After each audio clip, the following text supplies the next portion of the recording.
இல்லன்னு சொல்லுங்கல்ல. டேய்.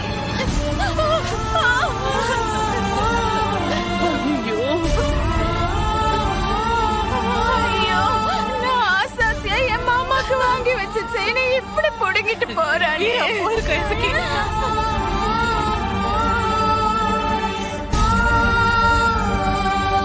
என்னடி ஏட்டி குடிக்க முடியலையா? அவனுக்கு போயிட்டானுங்கட்டி.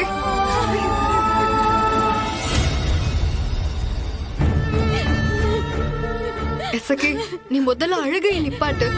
மாமாதும் இப்ப வந்துருவாங்க. நிச்சயமா செயினை மீட்டிருவாங்கட்டி. எனக்கு அந்த செயின் தான் வேணும். பம்பாடு பட்டு ரொம்ப ஆசையா முதல் தடவையா பாண்டி மாமாக்காக நான் வாங்குனது. வீடியோ பார்த்து பிடிச்சிருக்குன்னு மாமாவே செலக்ட் பண்ண செயின். எனக்கு அந்த செயின் தான் வேணும். எனக்கு அந்த செயின் தான் வந்தாகணும். அவெல்லாம் நல்லாவே இருக்க மாட்டான். பட்ட பகல்ல நட்ட நடு ரோட்ல நகைய பறிச்சுட்டு ஓடுறானுங்க.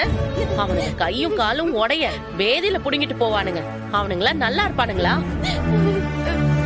எசக்கி, நீ அழுவாதட்டி. இதோ பாண்டி வந்துருவான்.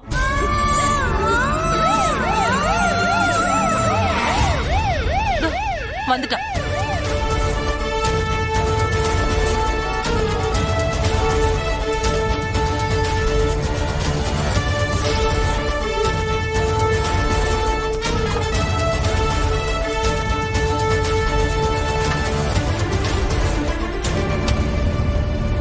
ஏடி, எப்படி எங்க நகை விட்ட?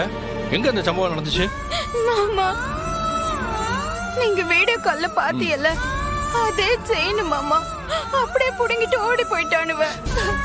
மனசார உங்க கழுத்துல மாட்டி கூட நான் அழகு பாக்கலையே. சரி சரி, அழுவாத. வீரா, என்ன நடந்துச்சு? என்ன டீடைல் எனக்கு விளக்கமா சொல்லு. நாங்க செயினை வாங்கிட்டு வெளியே இறங்கணுமா?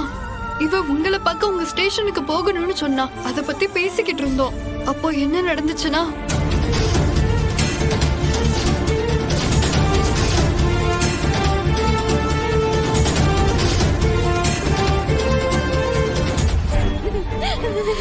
நான் கொஞ்ச தூரம் அவனை துரத்திட்டு ஓடினேன் மாமா. ஆனா அவங்க பைக்ல போனதால தப்பிச்சிட்டாங்க. உடனே நான் உங்களுக்கு கால் பண்ணிட்டேன். சரி சரி, நான் பாத்துக்கிட்டேன். அம்மா, நீ முதல்ல இவங்களை எல்லாம் கூட்டிட்டு வீட்டுக்கு கிளம்பு. ஏ அசிகி, அழுவாம வீட்டுக்கு போ. முடியாது மாமா, எனக்கு அந்த செயின் வேணும். அதுவும் எனக்கு இப்பவே.